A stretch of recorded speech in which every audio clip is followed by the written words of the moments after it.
Hi guys, hope you're all well. This is Dr. Stephen Samuel here, and today's question is about DMs or GMs and are they different psychologically from players? And the answer appears to be yes, they are.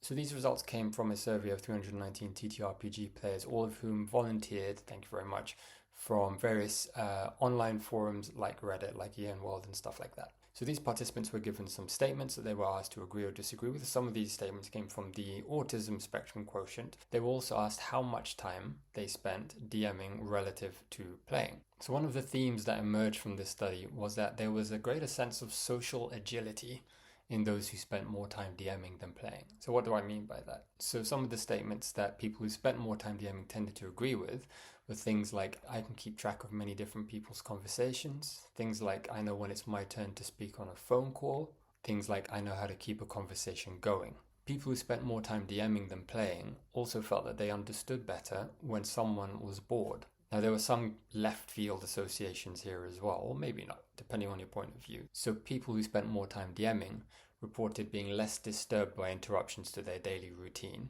And they also reported prioritizing a sense of the whole picture over the small details. In fact, overall, more time spent DMing was associated with lower scores on the autism spectrum quotient, suggesting lower or fewer autistic traits in people who spend more time DMing than people who spend more time playing. There were other aspects of DMing which were interesting, and these came from a different survey which was called the Interpersonal Reactivity Index, and this is about how people relate to other people. So respondents who spent more time DMing generally reported lower anxiety in social situations and lower distress in emotional situations. So for example, they reported a better ability to keep calm when they see someone else hurt, and those who spent more time DMing reported having less concern and less fear in emotional situations. So overall, what this paints a picture of is DMs being the kind of people who can deal with multiple conversations at the same time, a bit more unpredictability in these conversations, and a better ability to stay calm when perhaps these situations get a bit tense or a bit emotional, or there might be conflicts between players, which fits the idea of what a DM is supposed to be. This is correlational data. What I mean by that is being a DM doesn't necessarily make you better at these things. People might have been better at these things already.